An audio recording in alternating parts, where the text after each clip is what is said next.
E aí pessoal, aqui quem fala é André Cadori e esse é o About Money. E antes de começar o vídeo, quero pedir o seu like e também a sua inscrição aqui no nosso canal, caso você ainda não seja um inscrito aqui do nosso canal. E nesse vídeo eu gostaria de trazer o principal ensinamento que ao longo do tempo eu aprendi sobre a Bolsa de Valores. Um ensinamento que o Buster vive falando e que as pessoas não entendem muito bem. Infelizmente, a gente precisa passar por grandes momentos de dificuldade, altos e baixos, e ter uma experiência muito elevada no mercado para perceber a simplicidade no maior segredo de todos os grandes investidores. Quando a gente começa a escutar as lições dos grandes investidores, a gente não vê tanto sentido lógico, não vê tanto sentido matemático. Eles costumam falar o seguinte: compre ações de boas empresas e nunca venda. Segure elas ao longo de muitos e muitos anos. A maioria das pessoas começa a questionar isso, acha que não faz sentido, faz mais sentido comprar uma ação, vender, botar o lucro no bolso, comprar outra ação e ficar fazendo esse tipo de giro. Matematicamente falando, isso faz todo sentido, só que na prática a gente perde uma coisa que as poucas pessoas olham, que não é o dinheiro que você perde em uma ação que não deu certo, que você não vendeu, mas o lucro que você deixa de ganhar em uma ação certa que você não vendeu. Ou seja, essa convexidade de você ter 100% para perder em uma ação e muitos 1000% para ganhar em uma ação vencedora se você nunca vender. Poucas pessoas jogam esse cálculo e fazem esse comparativo. A maioria das pessoas fica triste e se sensibiliza com as perdas que ela vê no seu home broker, com as ações se desvalorizando, empresas que eles erraram na carteira. Poucos visualizam as chances perdidas de não se ter investido em uma ação que subiu muito, uma team bagger, como os investidores de longo prazo falam. Então, aí está um dos grandes segredos.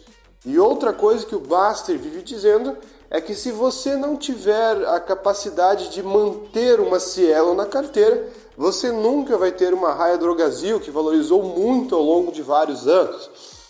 Ou seja, se você se desfaz de uma ação porque acha que ela ficou ruim, você vai se desfazer de uma ação porque acha que ficou ruim quando é uma empresa boa também, porque a empresa boa também tem momentos de queda e momentos de queda que podem durar até 1 ano, 2 anos.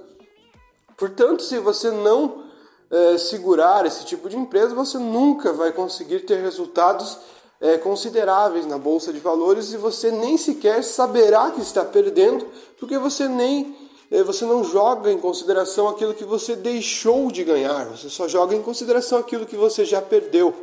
Outra coisa que a gente percebe é que quando a gente olha gestores de patrimônio, eles têm que ficar tradando o tempo todo. Otávio Magalhães, Guepardo, que tem rentabilidades gigantescas, fala que quando a ação chega no target, ele se desfaz da empresa e vende. Outros grandes gestores com grandes rentabilidades fazem isso, eles compram e vendem para ficar girando patrimônio. Isso faz sentido, dá retornos muito interessantes, bem altos, só que a maior preocupação desses retornos mais rápidos e mais altos é porque tem vários cotistas cobrando resultados o tempo todo. Então, se você passar por um momento de dificuldade, onde a Bolsa de Valores vai indo mal e não fazer esses movimentos, você vai ficar muito tempo ou caindo ou andando de lado com ativos que não estão dando tão certo assim. Portanto, dificilmente cotistas de grandes fundos de investimento terão a paciência necessária, então existe um interesse por trás quando se trata de fundos. A gente só analisa essa estratégia dos grandes investidores em carteiras pessoais.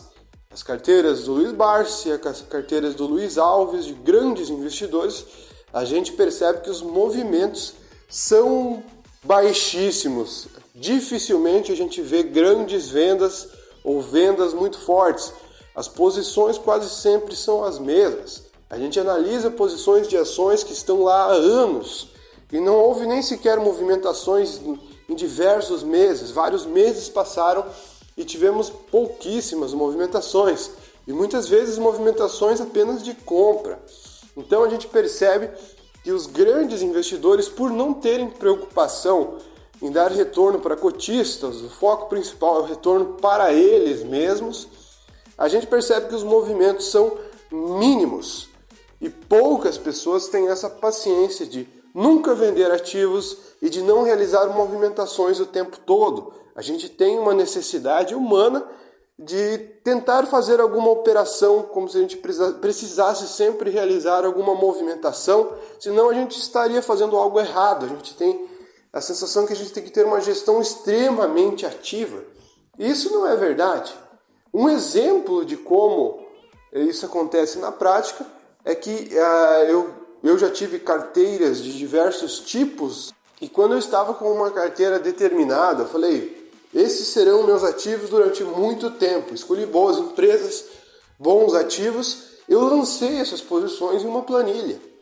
Só que com o passar do tempo eu parei de usar essa planilha e com o passar do tempo eu fui percebendo que sem querer, meio que por impulsividade humana, eu fiquei comprando e vendendo ativos, substituí empresas, comprei empresas recomendadas por amigos, etc.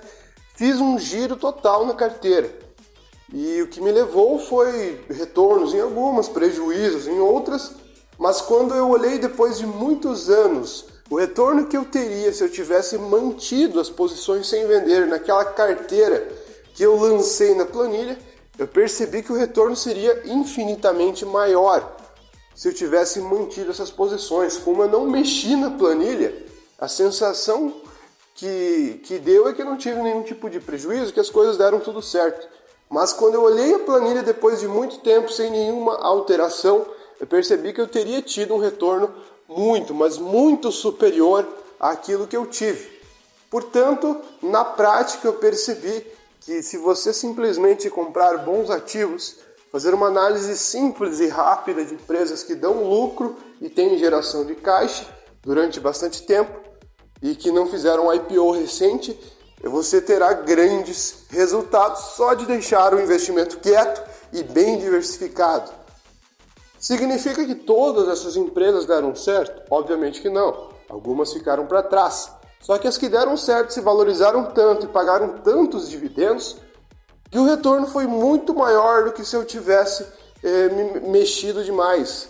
Essas alterações fazem a gente sair às vezes de empresas boas e investirmos em empresas ruins. Aí a gente fica sem vender tranqueiras e vira buy and hold, só que no prejuízo, então não vale tanto a pena. Enfim, pessoal, o vídeo foi esse, espero que tenham entendido a lição que eu quis dizer. Eu vou trazer um trechinho do Baster também falando sobre isso. Fiquem com o corte.